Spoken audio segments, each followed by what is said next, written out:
Good day and welcome to Spotlight, the periodic program on your own Channel 977 and up on YouTube about people and events of interest to Lake Monticello. For the LMOA Broadcast Group, I'm Ron Krause. Today, the spotlight falls on Nicholas Canada, the only one of the candidates to step up for two available vacancies on LMOA's Board of Directors, whose election will take place on the fourth Saturday of June. Nick, welcome. A pleasure to have you with us. Thank you for stepping forward to serve on LMOA's governing body.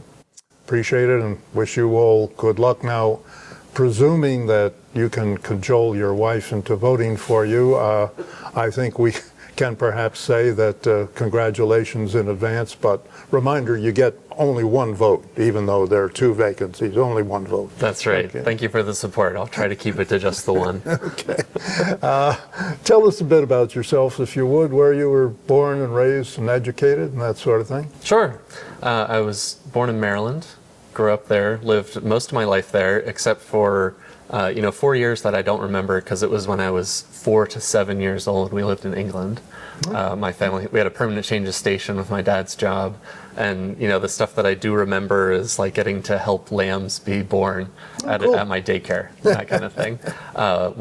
Graduated from the University of Maryland at College Park.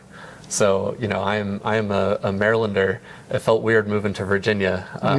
We sold the house that we had in Maryland. It was put 4 years of blood, sweat, and tears into a 123-year-old home in Brunswick, Maryland that we absolutely loved. But it was time to move. We rented for less than a year in West Virginia and landed at the lake because my wife's mom bought a house on the lake. And we had a little one, and my wife was trying to finish her master's degree and needed to do student teaching. And with the little one in the middle of the pandemic, we didn't know what to do with her. So we started renting at the lake. And that worked because I had a fully remote job, and so did my wife. And we wound up both getting jobs in that year that we were renting at UVA Health. And the next summer rolled around and we're like, we live here now. We've got jobs here. In-laws are here. Let's buy. So summer of 2022, we bought over on Tallwood.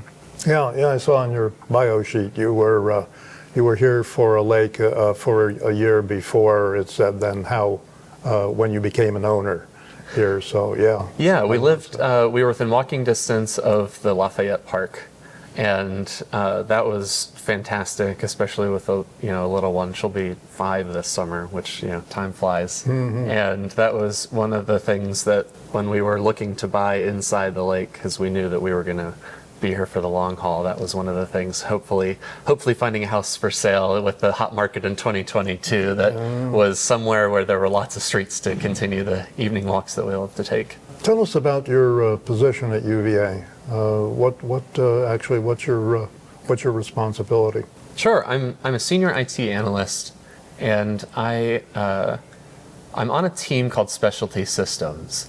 And it sounds a lot more exciting than it is, but it's a lot of little applications. So everyone on the team has a lot of little applications assigned to them, but they're all very important applications. They're things that monitor babies' heart rates that are about to be born and their mothers. The system that the Poison Center uses. To accept calls and that sort of thing.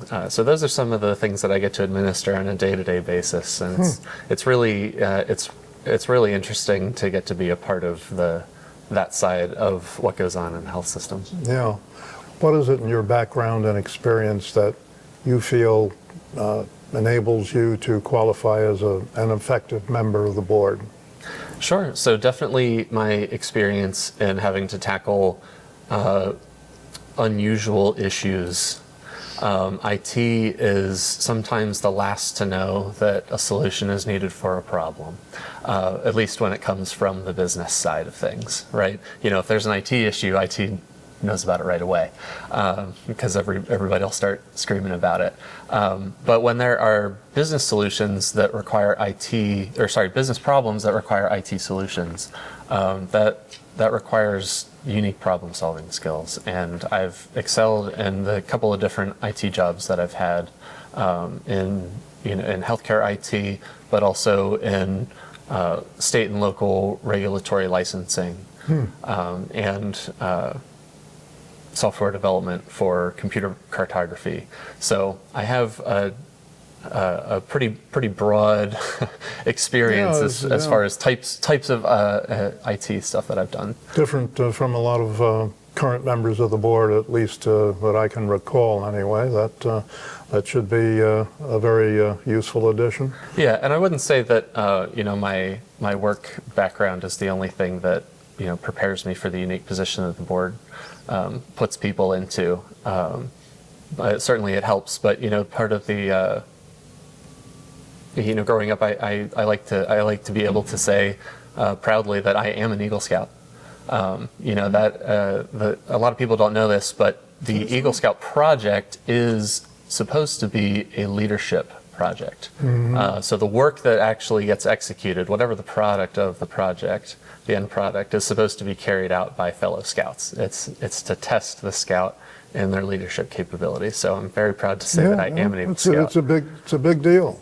What do you see as your role on the board? What would you like to accomplish? I would like to accomplish just continued steady governance, which doesn't sound very exciting. I'm not coming in with any agenda. I don't see any major changes that need to happen. However, I do see some major challenges that are coming down the road, and I want to be a part of helping the community meet those, especially with the COVID money, and with possibly needing some kind of aeration system to avoid the harmful algae blooms. Those are two big things coming down the road, and I'd like to. I would definitely say about myself that I'm somebody who will take into account everything that needs to be known about a problem to get to the right solution. My mind can be changed. I just want to see the evidence and the good reasons why. So those are the things you'd like to see the board focus on? Those are the things that I think the board is going to have to tackle. Those whether they should be the focus or not. That's definitely what's going to be facing the board here shortly. I see by your resume that you have taken the Fluvanna Development Leadership Development Program, which is an excellent program. And coming out of that, do you think that perhaps LMOA should be more involved in county affairs and events? Well, affairs versus events, I feel like those are two different questions. Yeah, county are. Events, that's up to just what exactly do we want to be involved in. County issues. County issues, absolutely. This I don't remember the number earlier when we were speaking. You mentioned I think it's 44% of the total population is here at the lake. Yeah, in the LMOA.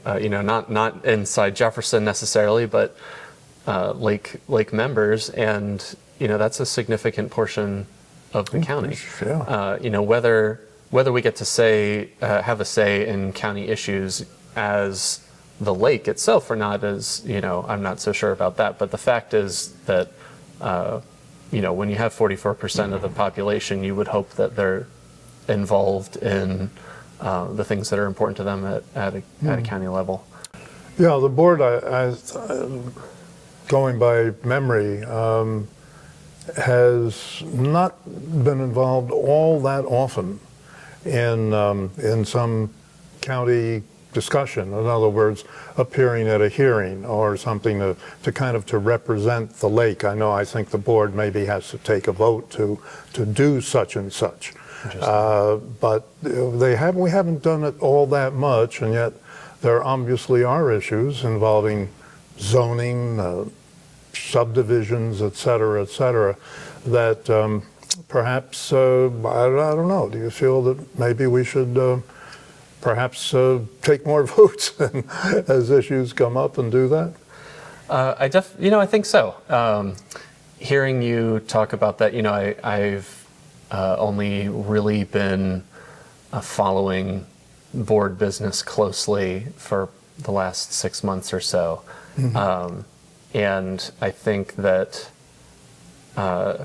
it's not a surprise, but it's new information to me to hear that there isn't historically been a lot of involvement directly between the board and the county. And so certainly I would say that, yeah, there is that would absolutely be a good idea. If that ends up being a big part of my role on the board, I'd be happy to fulfill that role.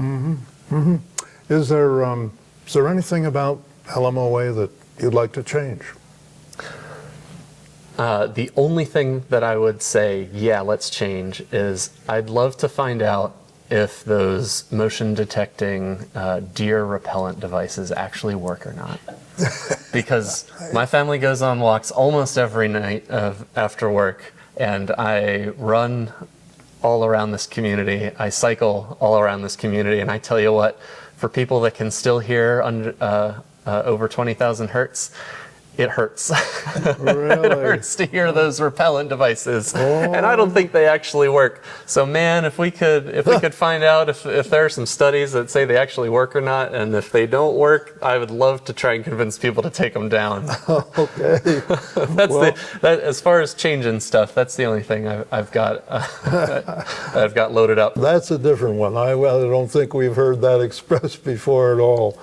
But anyway, that's been great. We thank you again for talking with us and allowing us to introduce you to the community, and we certainly wish you all the best of luck as you join the board this summer. Absolutely. Thank you. Thank you for having me.